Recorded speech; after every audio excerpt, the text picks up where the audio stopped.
On avait beaucoup critiqué le mondial 2018 en Russie, encore plus celui de 2022 au Qatar. Et à juste titre. Justice sociale bafouée, corruption, impact environnemental, bref, les controverses étaient réelles et légitimes.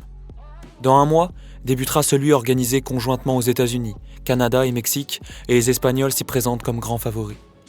4 ans plus tard, cette édition 2026 semble au moins tout aussi controversable que la précédente. Bon, déjà, passons outre le changement de formule sportive. De 32 à 48 équipes, une décision qui ne fait pas l'unanimité et qui est clairement pécuniaire, mais à la rigueur, ça reste du sportif. Les vrais problèmes commencent ailleurs. Il est clair que l'organisation d'une Coupe du Monde de football pour un État, c'est toujours un super moyen de briller sur la scène internationale. Du soft power classique dans les règles de l'art. Seulement voilà, une nouvelle fois, le destin fait mal les choses.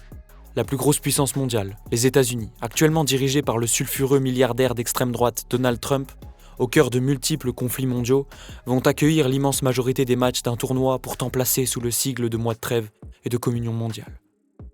Et je doute fort que vous vous laissiez duper par ça, mais je préfère vous mettre en garde néanmoins. Non, le trophée de la paix reçu par Trump des mains de la FIFA n'est nullement gage de confiance. En froid avec le président du gouvernement espagnol Sanchez, cette compétition tombe donc à pic pour la Maison-Blanche, bien noircie par les nombreux scandales qui l'éclaboussent ces derniers mois, de quoi reblanchir son blason. Un mois de trêve qui s'annonce plutôt mal. Déjà parce que l'homme orangé a déjà annoncé qu'aucune restriction de voyager ne serait levée pour ce mois de compétition. Washington impose des conditions d'entrée drastiques sur le territoire pour certaines nationalités, comme les Haïtiens, les Sénégalais ou bien évidemment les Iraniens. Des nations qui pourraient donc être dépourvues de supporters. Certaines associations locales ont même mis en garde l'intégralité des fans qui viendraient à se rendre aux États-Unis, déclarant que certaines de leurs libertés pourraient être violées par un gouvernement qui n'hésitera pas à remonter vos historiques Google et vos mails pour s'assurer que vous n'êtes pas hostile au régime. Imaginons que vous n'ayez jamais eu de propos déplacés envers le président sur vos réseaux sociaux, ou que vous les ayez supprimés, ce qui est encore mieux, que vous ne soyez pas issu d'un pays dont les habitants émigrent fortement pour trouver mieux aux États-Unis. Un dernier obstacle colossal se dresse devant vous pour assister au match de votre pays. Le prix des billets. Je vais pas vous refaire le discours de précédentes vidéos, vous savez qu'il y a fort longtemps que le football s'est éloigné de la sphère populaire. Mais là, la situation dépasse l'entendement. Si le football n'est plus accessible au peuple, la Coupe du Monde 2026 place la barre encore plus haute. Elle est réservée aux élites. L'ouverture de la billetterie avait fait grand bruit, parce que le prix des billets avait encore explosé par rapport aux tarifs déjà abusifs mis en place lors de la Coupe du Monde 2022 au Qatar. Un tarif minimum fixé à 180 $, soit 160 € pour les places les plus abordables lors des matchs de poule et plus de 7000 € pour la finale. Des prix qui se sont depuis envolés, la FIFA ayant mis en place plusieurs sessions de vente espacées de quelques semaines, ainsi qu'un prix dit dynamique, c'est-à-dire des prix qui augmentent en fonction de la demande. Évidemment, vous devez vous dire que c'est quand même abusé comme système et dégueulasse. Et vous n'êtes pas les seuls. De nombreuses associations de supporters ont rédigé des communiqués dénonçant une politique éloignant le football de ses racines, mais que voulez-vous, l'argent prime. Une plainte a même été déposée par la FSE, Organisation des supporters européens, auprès de la Commission européenne contre la FIFA pour abus de position de monopole. L'instance du football mondial, elle, se défend, affirmant que le prix est en adéquation avec la réalité du marché en Amérique du Nord et que, promis, elle fera de son mieux pour rendre les tarifs attractifs pour la Coupe du Monde 2030. En attendant la prochaine dans 4 ans, ces derniers jours, des places atteignaient les 2 millions € sur son site officiel de revente. Et encore, ce qui en découle est tout aussi dramatique.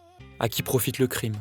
Aux transports en commun locaux états-uniens peut-être, qui subiront eux une hausse drastique des tarifs cet été.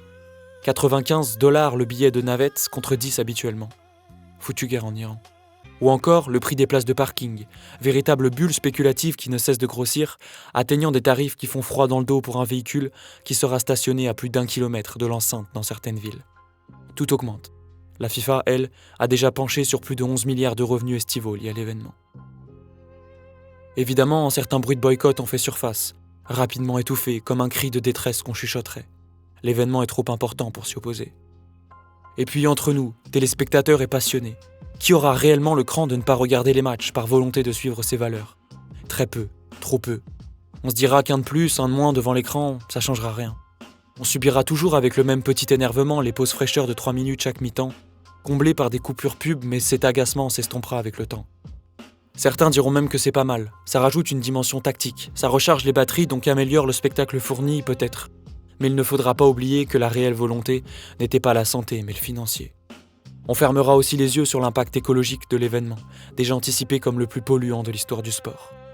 La quantité de gaz à effet de serre émis sera doublée par rapport à 2022 et oui, c'est grand l'Amérique du Nord et les avions ne prendront pas de pause. Mais la FIFA l'a promis, elle fera de son mieux à ce niveau-là en 2030.